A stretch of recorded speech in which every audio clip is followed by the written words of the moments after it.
Hey everyone, welcome to MiCannaPulse Live, our fourth edition, our fourth episode actually.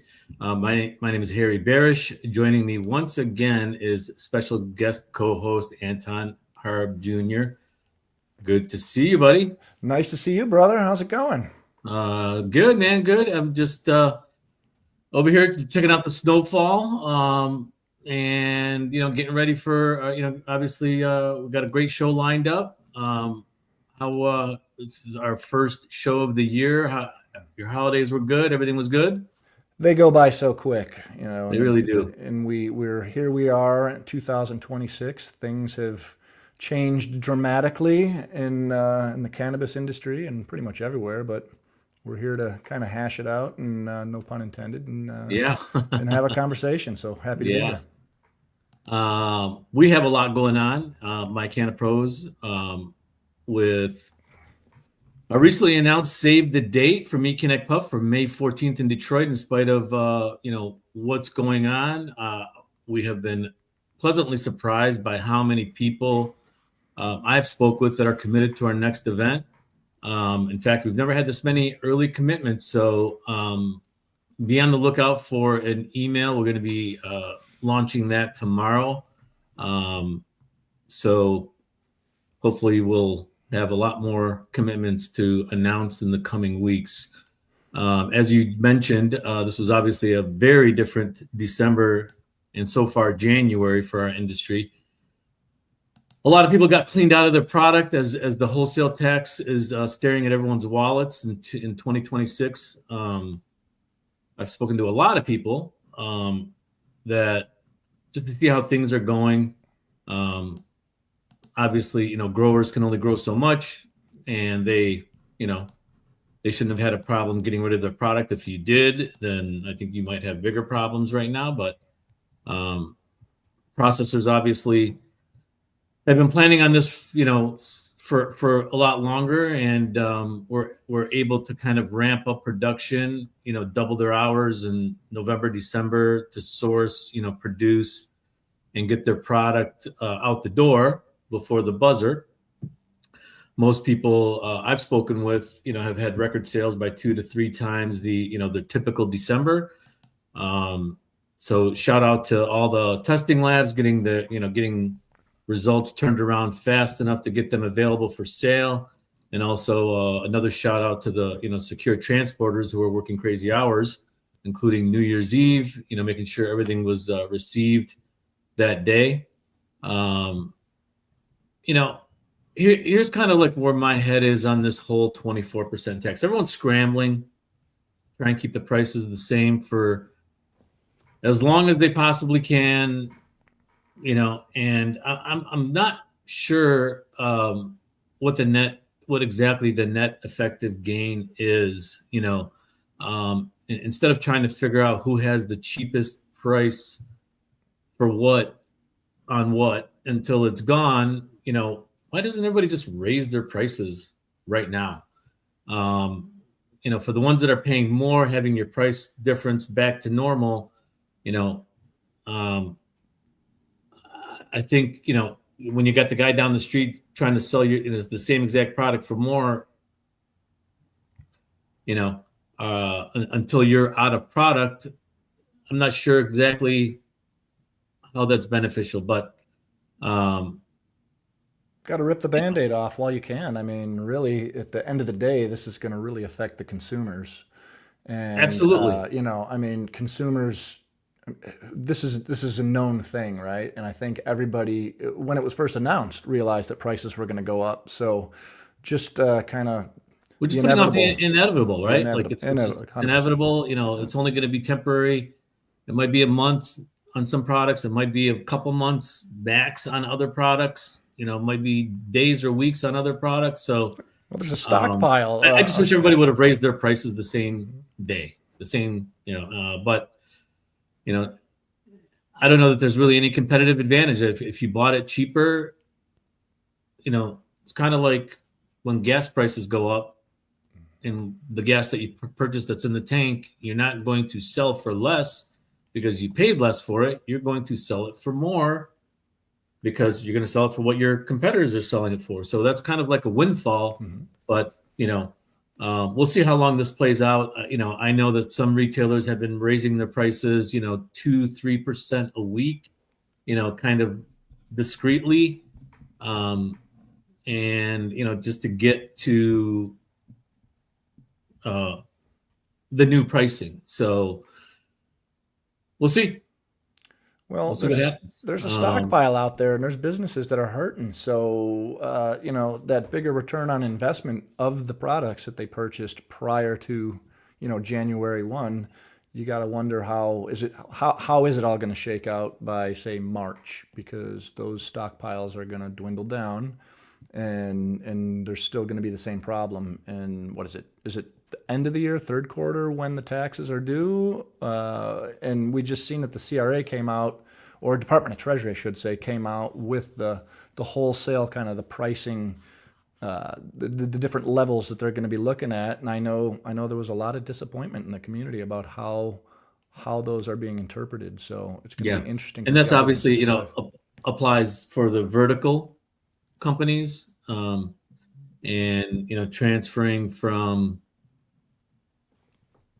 I guess, if you have a processor as a retailer, that's going to affect you somehow as well. But I'm glad to hear that the MiCAA is able to move forward with its lawsuit challenging the 24% wholesale tax. It looks like it's going to trial. There's a lot at stake. This is much bigger. It's much bigger than a 24% tax. This is about the will of the people, and I think that, absolutely, that actually is the more important for sure. Both sides have a lot of money, and they're going to fight it to the death, and slug this thing out. So it's going to be years maybe, and what's crazy to think is that, let's just say the MiCAA wins, and all these companies have paid taxes for a year or 2 years or whatever. What's that going to do when they have to recoup that? I don't see the state cutting them a refund check back. So they weren't shy about this. Remember, the lawmakers were not shy about expecting businesses to go under on this, on both sides of the aisle. So make no mistake about it. This was extremely intentional and supported by, everybody. We can't get bipartisan support for anything, yet they all rallied together and managed to really put the screws to an industry that has given back a lot to the community via roads, whatever else. How many small communities, rural communities, that have allowed for provisioning centers to be put in place, or processors or whatever, and then they recoup all those tax dollars at the end of the year. And putting those folks out of business isn't not only helping the business, but you're really doing an injustice to the people, I think. Well, I think just like the state, circumvented the process. Now licensees are trying to figure out ways of how they can work around this tax and the pricing average. So who better to ask than the people that are in the trenches every day? Today we have another great lineup with a focus on processors, not just any processors, but some of the most well-respected brands and operators in the state, who not only have who we have great relationships, but I personally visited all these facilities and have seen firsthand how they operate. Not only that, these amazing brands have been supporting us since day one of our events, and even all the way up through Motor City meets Sin City in Vegas this past December. A little fun fact: come this May, MiCannaPulse will be celebrating 4 years. I can't believe it. Time really flies by. And it really has been unbelievable how things have evolved from the first one until the last one. Absolutely. Right? I mean, still mind-boggling to me.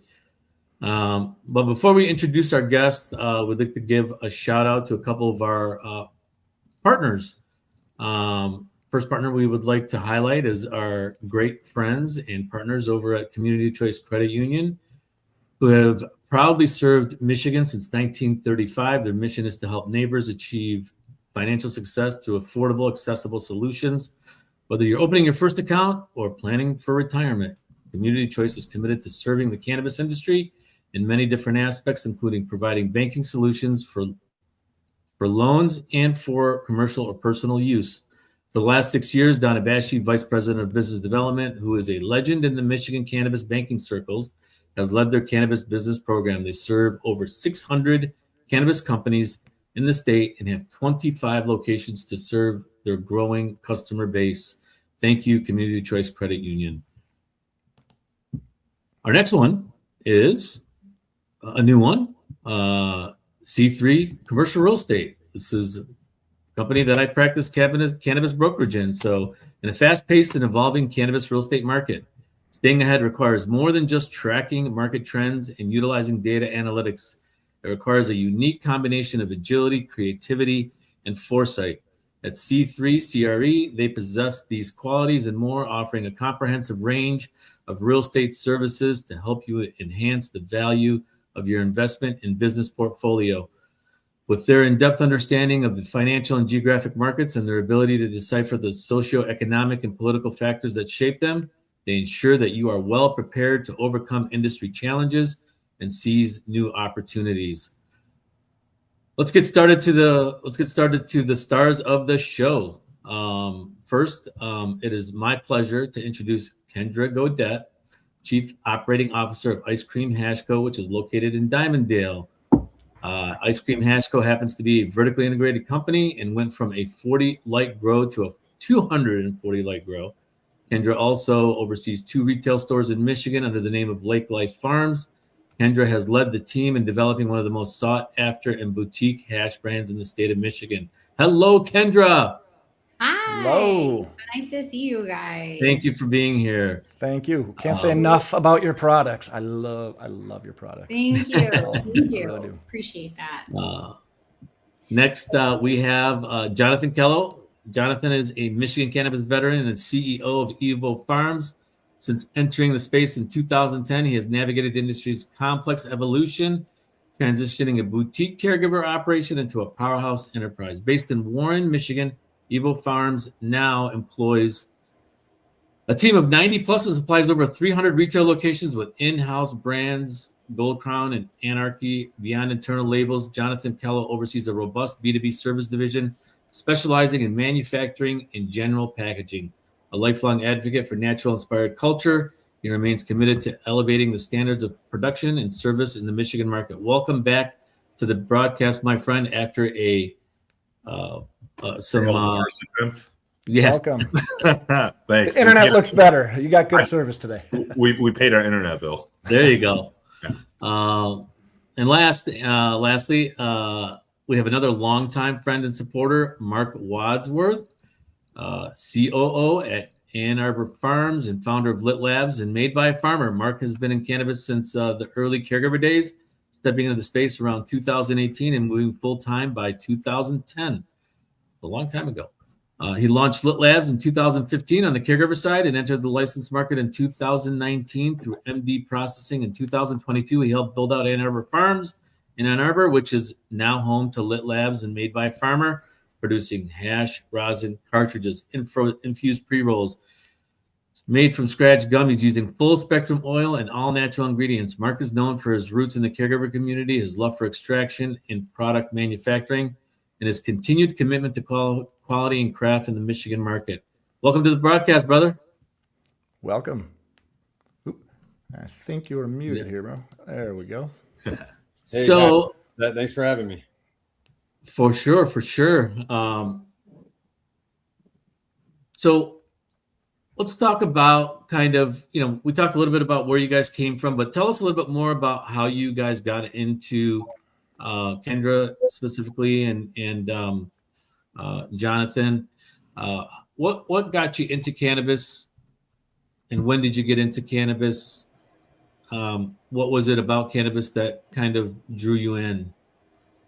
Yeah. So I I got into cannabis actually about 10 years ago, just doing home grow, because I have my medical card and I just wanted access to, clean medicine. I came from a small town where you couldn't find weed very easily, and I wanted to grow my own.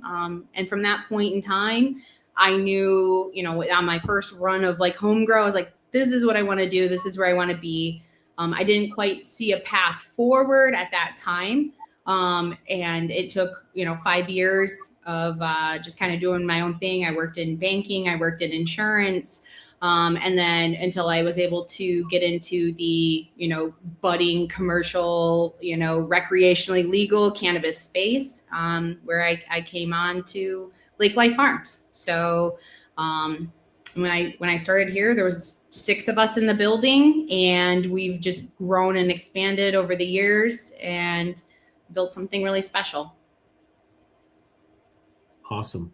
One thing I'll say, Kendra too, I've always appreciated the support that your company has provided to the veterans. One of the things that kind of brought me to the scene too was being a disabled veteran, and after being poisoned with pills by the VA, cannabis kind of provided a new way of healing for me. And, every brand actually on the show today has been extremely supportive. So my hat's off to you all. I just figured we get that right out of the way because that's an important one. Well, thank you. Thank you. I think it's important, to kind of recognize cannabis's roots as a medical plant, and the ability to help people and make a difference in people's lives. Really, at its core, that's what we stand for and what matters to us. Even if it's, 99.9% of our sales are recreational, we still, at our heart, that's the important part, is helping people. Mark, you've been in the cannabis industry since you were probably 13, right? Yeah, a very long time. Yeah. I claim. Tell us what got you into the business. Yeah, I claim since 2008, because that's when the licensing came. That's just on paper. That's right? the legal that's claim. yeah. So. Yeah, it's same. It was very well said, Kendra. I mean, we came into it on the medicinal side of cannabis. When we were in cannabis, we were really here trying to pave the path forward and make it normalized. It was very unaccepted back then, and so stepping into a place and being passionate about it and standing up for what we believed in throughout the time, dealing with plenty of different hurdles along the way. In the realm of cannabis, it didn't make things easy because you couldn't just go get a bank account or do normal business transactions. It seemed like it was a new path. But yeah, finding the medicinal benefits of cannabis was one of the big things. I saw how much it helped people and how much, even children and things like that were had no choice, and they were being fed toxic medicine that was killing their liver or not helping them, and found relief in cannabis, and it's been amazing finding that. Mark, one of the things that about your products that have always stood out to me is how innovative you guys have been with different cannabinoid products, be it CBG or THCV, or just a lot of really almost boutique, if you would call it that, products that you didn't see anywhere else. And that was just really innovative at the time, and even for today. So everything I've had from y'all has been fire. We've spent a lot of time with that. My partner has a 250-acre hemp farm in Ann Arbor that we've been able to grow a lot of the minor cannabinoids on and do a lot of in-house testing and research with a lot of those minors. So we definitely like to portray all those into our finished products. So we have like our, products with CBN or CBG in them.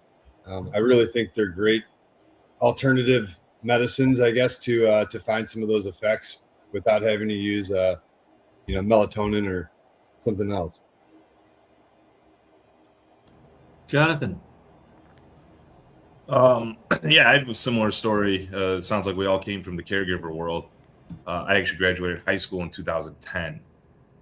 And one of my high school teachers, for some reason, thought I smoked weed and was like, "Hey, can I get an 8er from you?" And I was like, yeah, sure. Yeah. And I called up a buddy and said, hey, how much for an eighth? It's like $50. I called the teacher. I said, hey, it's $60. So I made $10.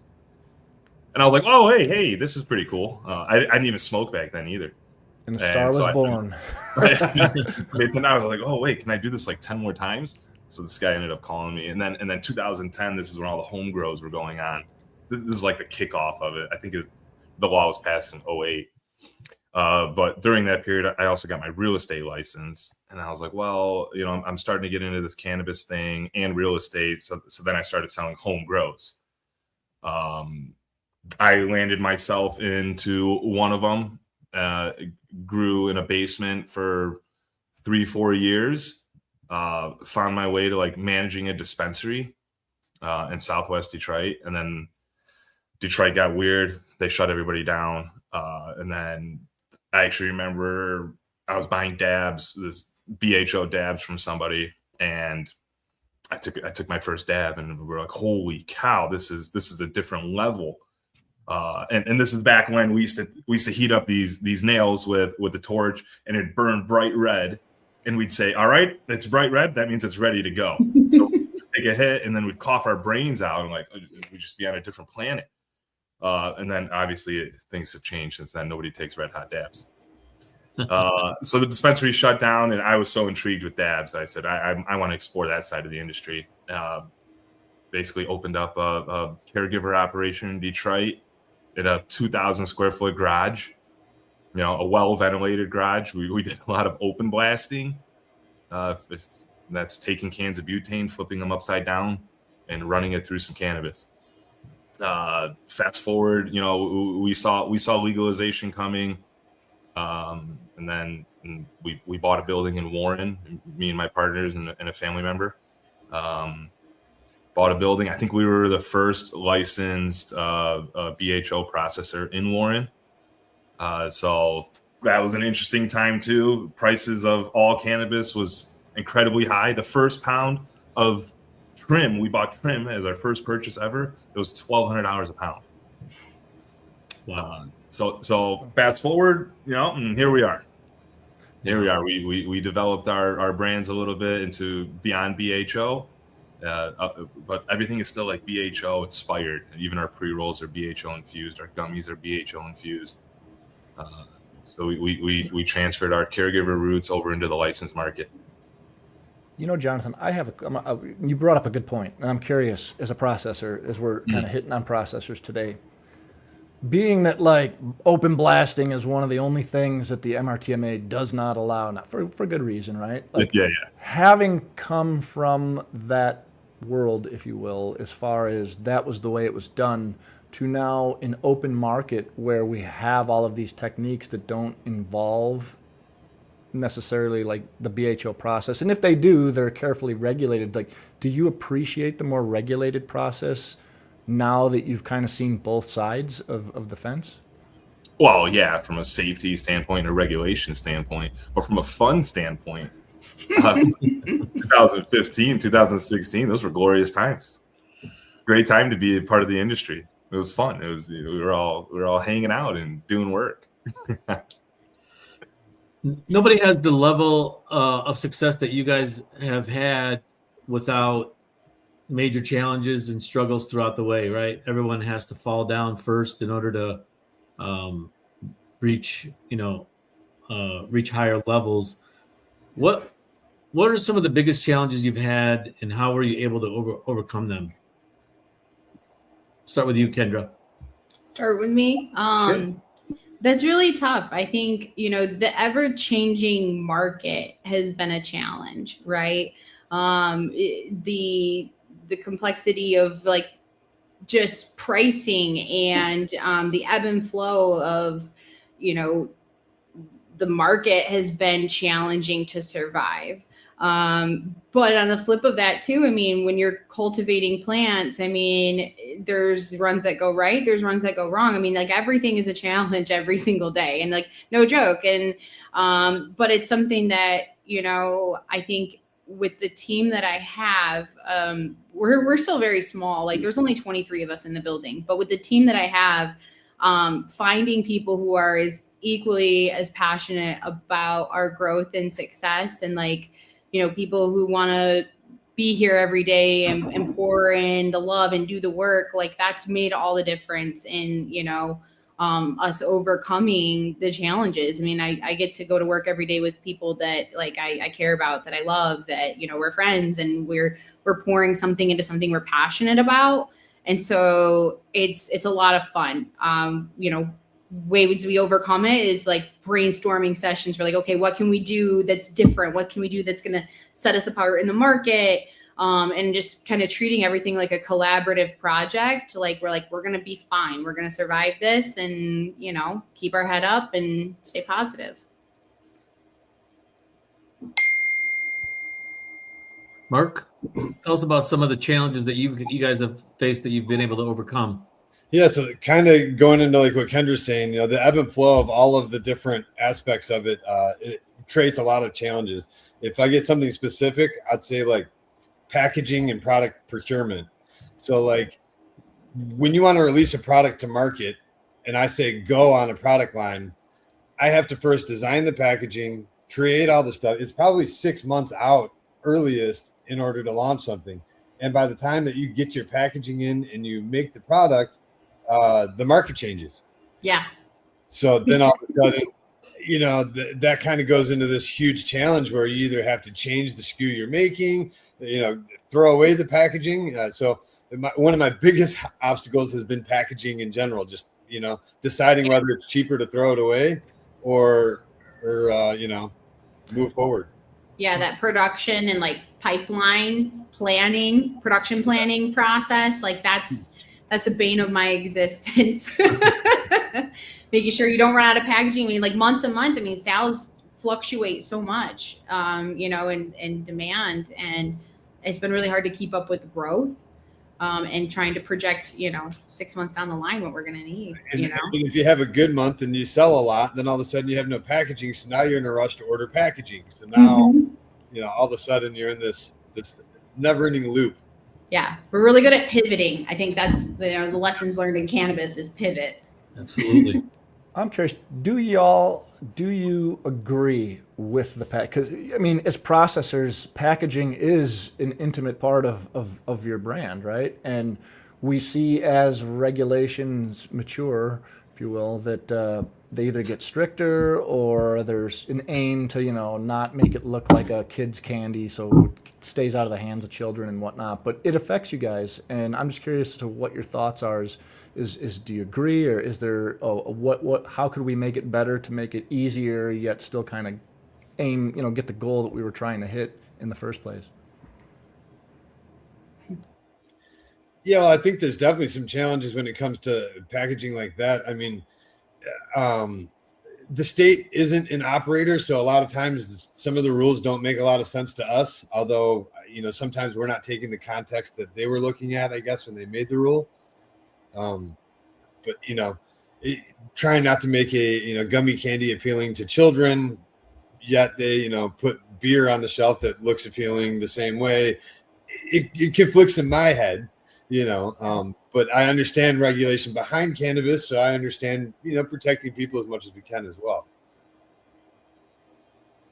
Yeah, that double standard is a little frustrating at times, especially, like our brand Ice Cream Hash, it's exclusively built around fun branding, right? And I hope one day they don't, really come down on us and change the rule, because like that's something that like has been a passion project of ours, to make something really fun, make something that kind of is adorable, cute, and brings out like the, expression of the rosin. And I can see, where people have brought up before, where like, oh, it looks like it could appeal to children, but I'm like, but no, it's not for children. Like, I don't know kids out there ripping dabs, right? The reality is like, we just wanted something fun and to be able to like pop on a shelf and express cannabis in the like most fun light possible. And I hope that doesn't change. Jonathan, how is the packaging world? Does it affect you? How is it affecting your business as well? Yeah, it affects it. Going back to the original question of like challenges in the industry, packaging is definitely a part of it. But it really comes from the source, which is government. Government for me has been the biggest challenge, and whether that's packaging regulation, metric, like this tracking system that they force us to use, it really doesn't even work for us. It works for them, so they can see. So that when I say them, the government, so they can see things. But I'm forced to use, from an operational standpoint, I'm forced to use another tracking system that integrates with metric. Well, that doesn't qualify to government standards. So hey, keep paying this company metric because we told you to.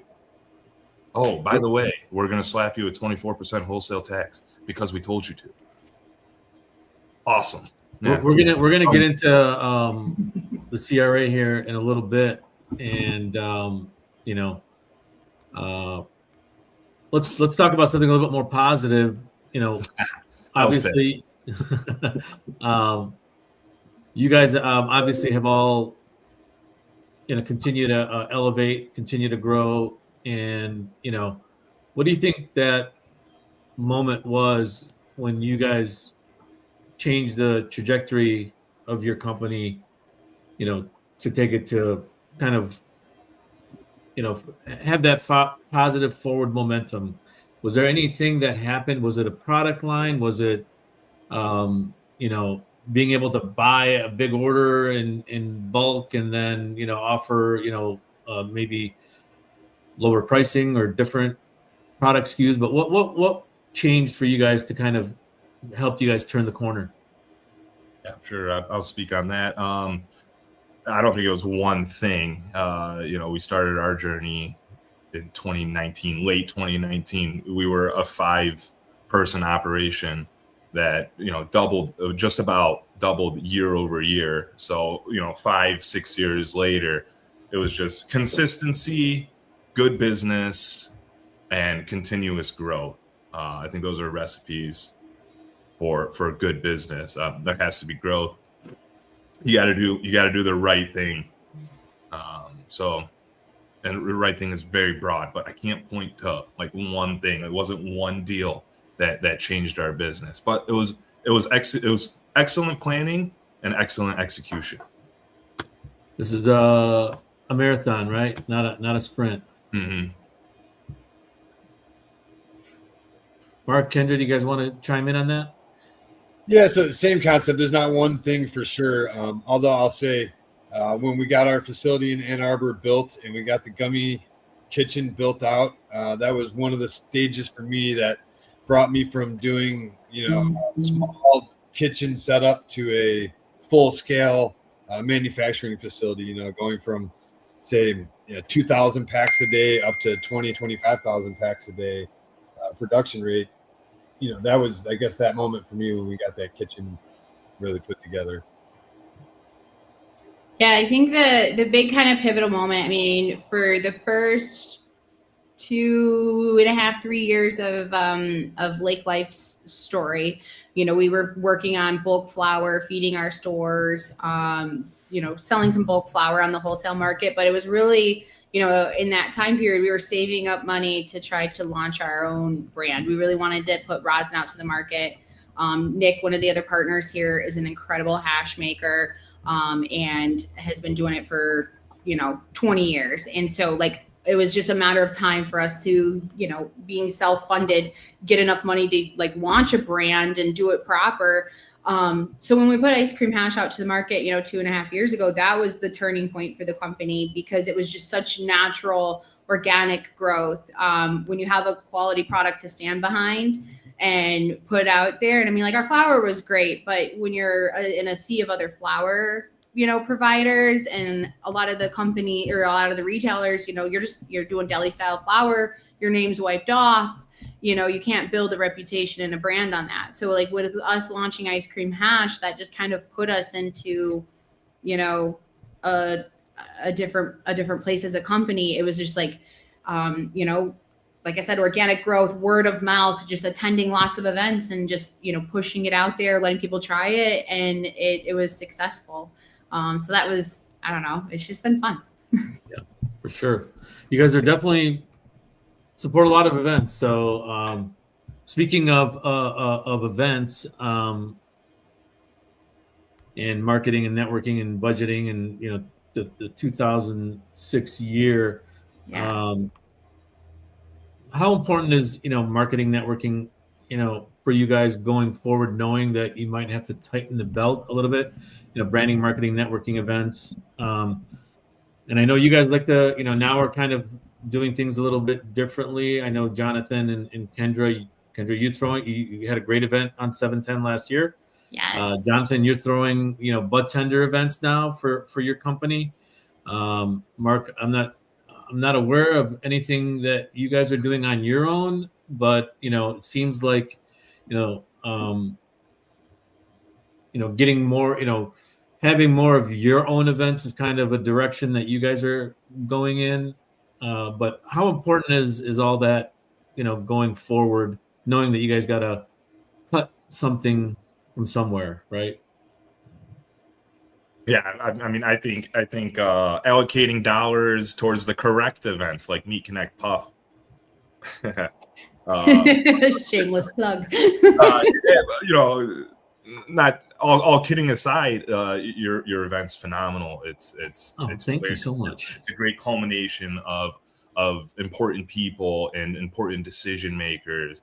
So going to the correct events is very important this year. Where I think historically it was like, oh, let's try this one, let's try that one. Well, now we're 6 years in, we can kind of figure out which ones are worth it and which ones aren't. So naturally, our event budget got lower and lower as the years went on. Even though we were growing, some of these events we went to in 2024 weren't worth it. So who would go again? This year, we intend to throw 3 of our own parties. You shouted them out. Our bud tender parties. We call them bud tender parties. They're really industry parties. We do one in East Michigan, one in West Michigan, at least once a year, sometimes 2 in East Michigan. And then MiCannaPulse, those are definitely like already in our calendars. Jonathan, I have a question. Well, I guess this would go out to anybody. Like December and January sales, now that we're into January, do you find those sale numbers, could they potentially impact dollars going towards events or marketing or branding, or is it still remaining steady for now? Now it's too soon. I mean, for us in December was a company record for revenue. But I think that's probably a lot of people because of unloading inventory before the wholesale tax. January off to a slower start as expected. So I can't really, I don't know what the long-term effect is going to be. And I'm not going to draw any conclusions until maybe March. Maybe I'll start thinking about it mid-February, but it hasn't really been discussed or planned around because of the large influx of sales in December. Yeah. How are sales going for you guys in January so far? They're below average. From my retail friends that I'm talking to as well, they seem to be a little bit low, but everybody had a really good December, including retail. This information is coming from my own personal conversations. I don't have a data sheet to point to. That's the best source of info a lot of times. Yeah. Hey, Harry, we'll just take a second here. We want to give a shout out to our final partner for the show. Before we hop back into the conversation, we want to give a quick shout out to Ganja Containers. And why is everyone switching to Ganja Containers? Well, it's simple. Child-resistant certified packaging at direct import prices, plus real customer service from people who understand your businesses.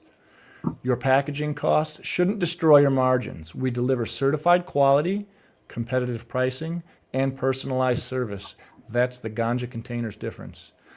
Get at Josh Roberts for all of your Ganja container needs.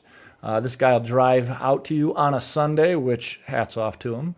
He's that committed to his clients. Josh, sorry if I just ruined some of your Sundays. With that being said, thank you, Ganja Containers, and let's carry on to some of these important points we're only going to get here right on MiCannaPulse. Harry? So, what do you see happening in 2006 with, sales and profit margins in general? What do you see happening with other brands that are not established? Are you seeing about anybody that's kind of ready to tap out or has tapped out recently?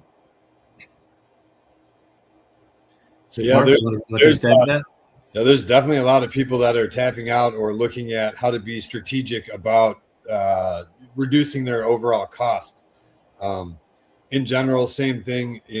Our sales haven't been super affected. It seems like a lot of the products that processors carry, not because I'm not a grow. So without having flour, a lot of people stocked up on. Our products, I'd say, they might have ordered a couple months worth of supply, or something like that. We did have a great sales in December. January's been a little bit slow, but in the past week, I've seen some orders starting coming back in again. So I was kind of like, looking at it positive anyways, thinking, a lot of people are still just, they can't stock. Their stores aren't big enough to stock a bunch of stuff. So they're just going to have to keep ordering, smaller quantities. Yeah, from what I've seen, I've lost in this in the last 6 months. I've heard of two good friends of mine that are closing up their grow, and selling the grow, and so I think that we're going to see a lot of people exiting the market, and that's just kind of the reality. It's unfortunate, but it is what it is, and yeah. Yeah, and as far as that affects, pricing structure and things like that, I've heard a lot of people changing their prices right now, looking at, potentially trying to have their increased prices just kind of absorb some of these additional costs. It's been a challenge, though, because as much as I'd love to just raise our prices, the questions come, retails are deciding right now which brands to stock. They're not necessarily keeping the wide variety of products that they used to carry, and they're kind of being more strategic in how they're purchasing, so they don't have stuff sitting around. And so, so how do you win shelf space? Go to Harry's events, network, market, relationship. I'm not telling anybody to say any of this stuff, by the way. I appreciate it very much, but relationships, it doesn't hurt, right? Yeah, and I would say having a brand that consumers actually want to consume, having a brand that sells. You don't, these brands, a lot of them that are out there, you can land shelf space, but if your product is sitting, not making that store any money, and it's aging on their shelves, then it's not going to make it. It's not going to make the cut, People recognize that. Quality first, and then building, consumer following, and then your product will sell. Is it better to have more SKUs than fewer SKUs in order to get on shelves? I think that's tough. In the past, it was that way. Right now, I think it's, all of us are kind of trying to be a little bit more strategic on what product lineup that we have to offer. Really focusing on some of the higher selling SKUs. But one of the positives that I guess we could take from it is, in the past, there's been a lot of knockoff brands or a lot of people that launched their own cheap version of what we had to enter the market and kind of compete with us. I think we'll find a lot of those brands fall off. A lot of people say, hey, it's not worth my time to do this anymore. And so I think that's one of the positives that we'll actually see from this coming over, the next 6 months or so. There's that old saying, your network is your net worth. And I think that rings true, especially because the relationship among, business owners or licensees is one thing, but there's also a relationship with consumers that as a brand who has survived for, countless years through battles that many didn't think they were going to be able to survive, consumers recognize that, and that relationship, especially with products that people have learned to depend on for medical uses or whatever they're using it for. I think that the relationships go both sides, and that's important. Exactly. And that, as well as having, good, clean, high quality product, something that a consumer will come back to. Again, there's been a lot of cheap alternatives entered into the market over the past couple of years. And so, I hope that we really see some of the product quality stay higher, get higher. Some of those things drop off. A year and 2 years and definitely even 3 years for sure is a lifetime, in this industry. What are your goals within your company in the next 1, 2, 3 years, whether it's different product lines, eliminating some product lines, any type of expansion within the state, expansion out of state? Talk about each of your guys' goals and kind of where you see ice cream, all your companies' growth in the foreseeable future. For us, my big goal is to, get through a build out and expand our SKU lineup. I'd love to have flour back on the menu.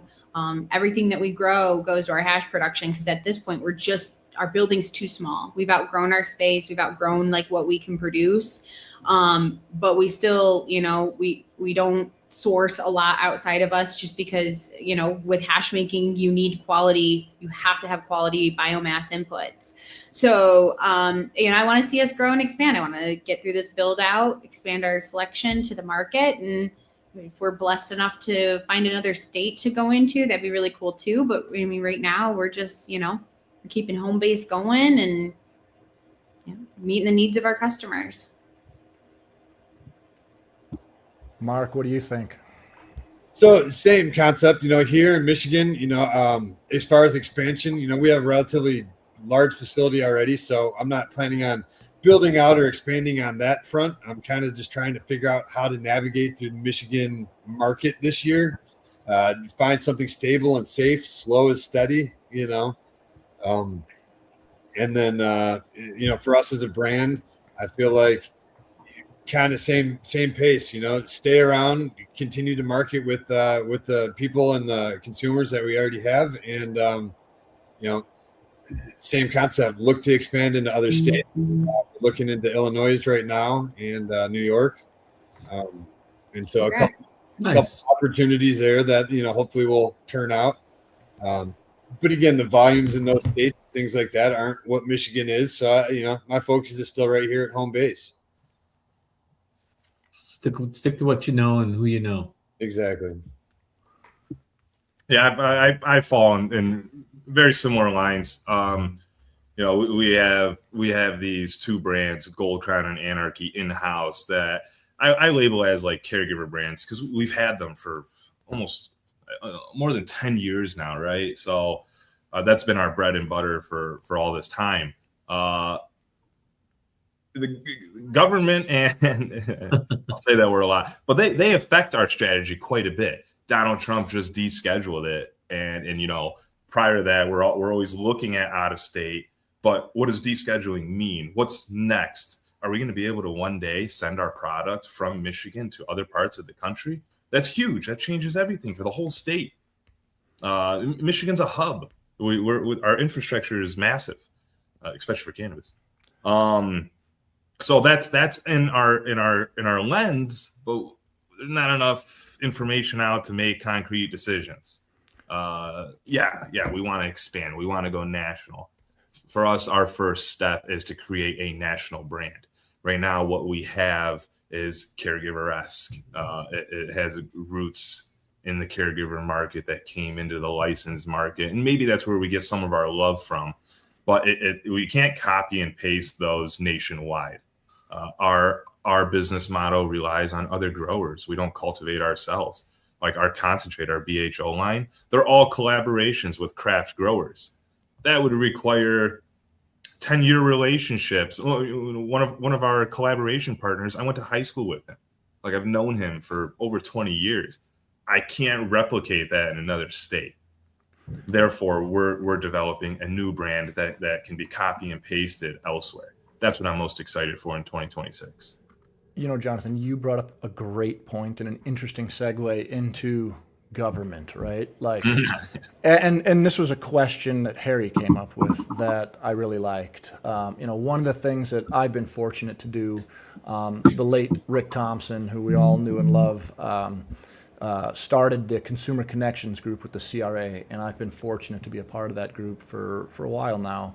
And a lot of things, you know, my background coming from government, kind of to a different side of things that that I didn't see before. I have so many different perspectives, but you know, we talk about regulators, not even just in Michigan, but all over the country. And like, if you were each the CRA, right, and you had a magic wand, what is something that you feel like you'd either change or that you'd like to bring up that would either help your business models, help regulations mature, you know, something along those lines? I guess, Mark, you got, well, you want to go first? What do you think?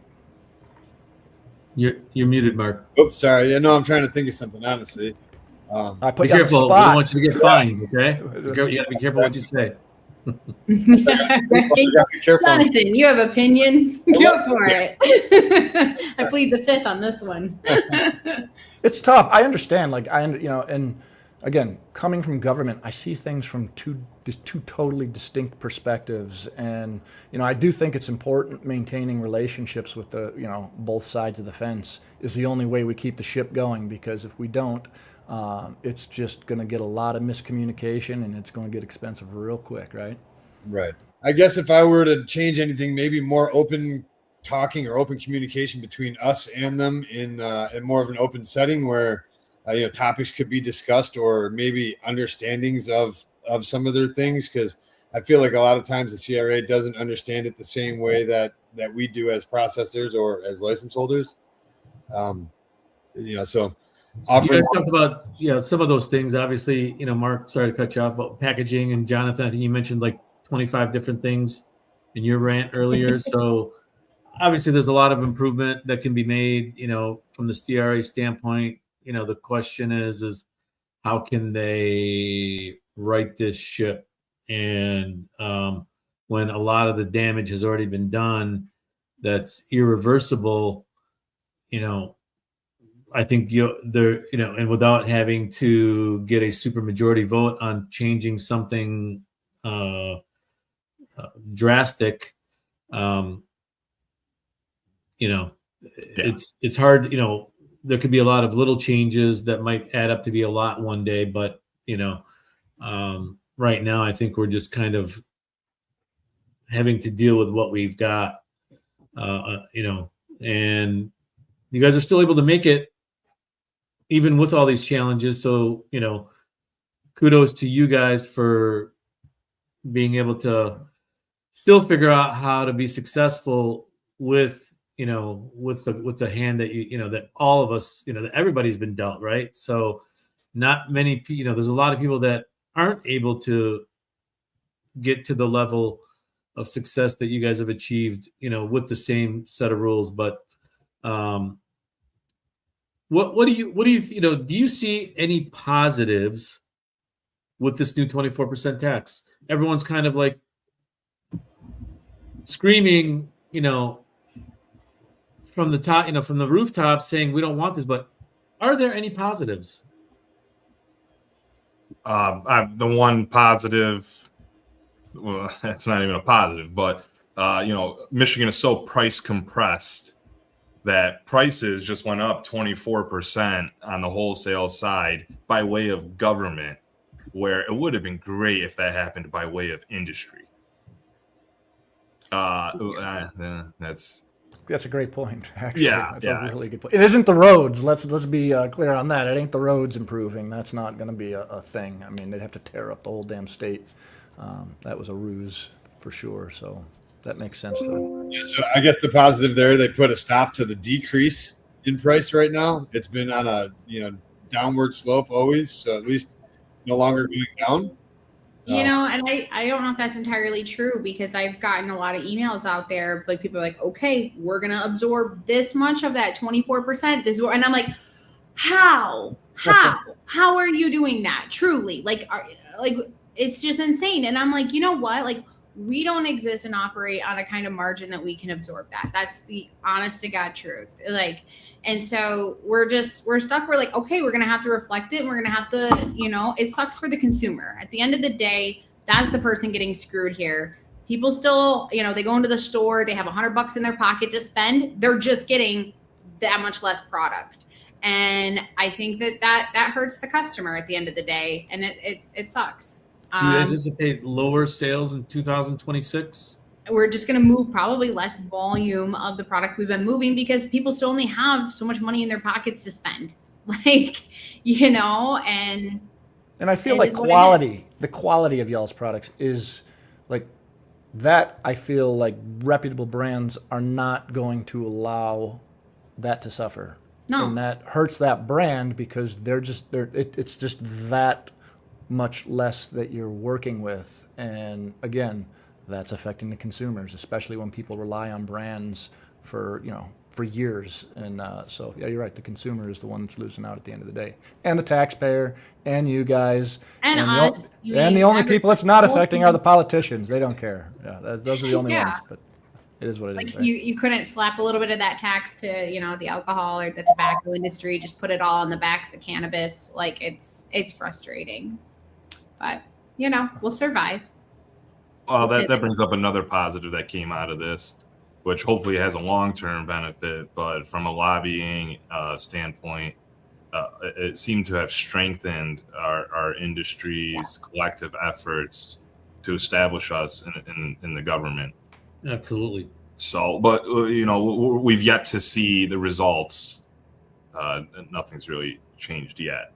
Yeah. Do you feel the industry's more organized now, or do you just feel like the spirit of doing this across the board to the industry has kind of brought folks together?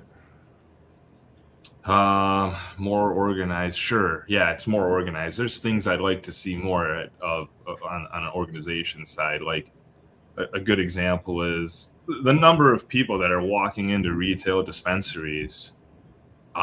That's powerful for signatures. I wish there was a group out there that was collecting signatures to get a ballot initiative going again that says, hey, we're going to kill this wholesale tax. By the way, kill the excise tax while we're at it too. Signatures, like these retail dispensaries they have the people walking through their doors. Who's not signing that? That's buying at their dispensary. Now, if there was a collective effort to do so, how many signatures do you need? 250,000? I think my numbers could be wrong. I think that's the correct number, but 250,000. That's 2.5% of our state's population. Is that right? Yeah, 2.5%. We're about 10 million. That's a lot. Yeah, that's doable in the cannabis dispensaries. I'd love to see that. I really like that idea. Like truly. Yeah. That's powerful. We could.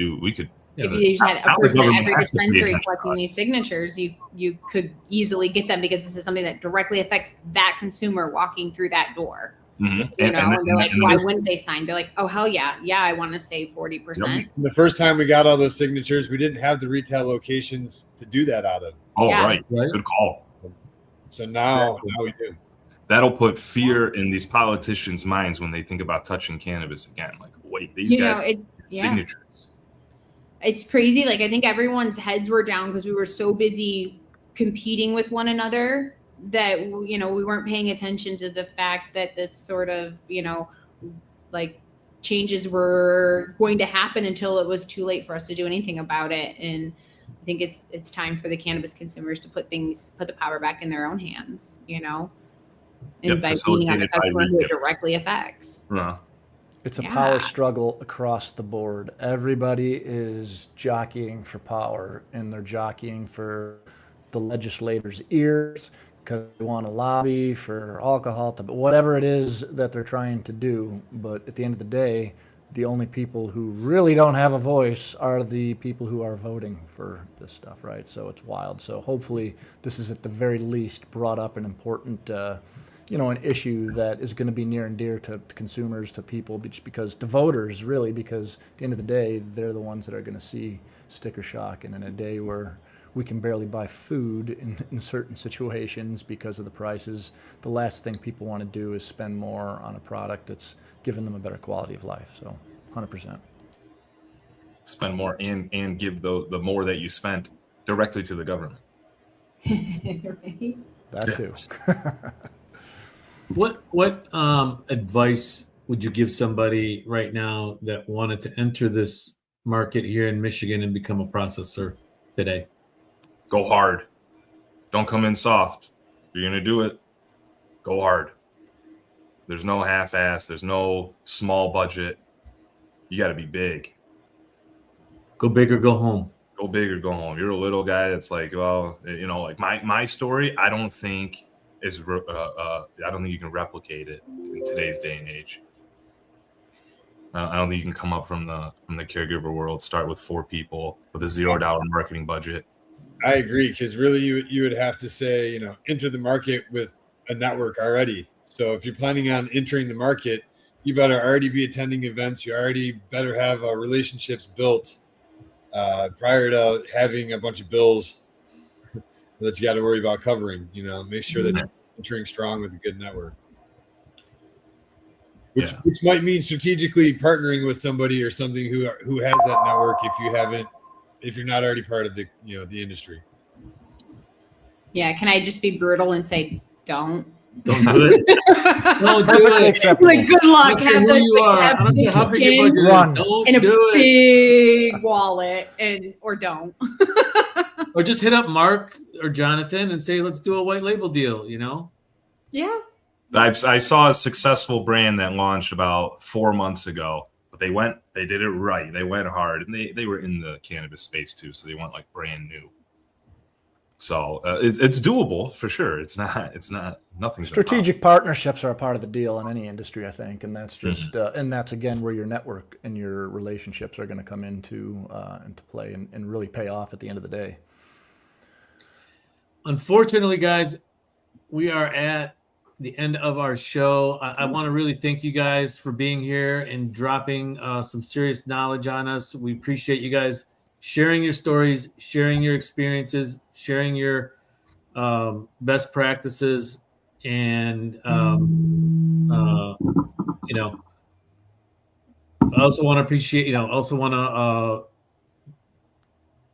show our appreciation for the support that you've given us and the community. I know it's not getting easier, but you know, you guys always figure out a way to come through. So I also want to give a huge thanks to today's sponsors: Community Choice Credit Union, Ganja Containers, and C3 Commercial Real Estate. We appreciate you guys supporting the show and helping us make this possible.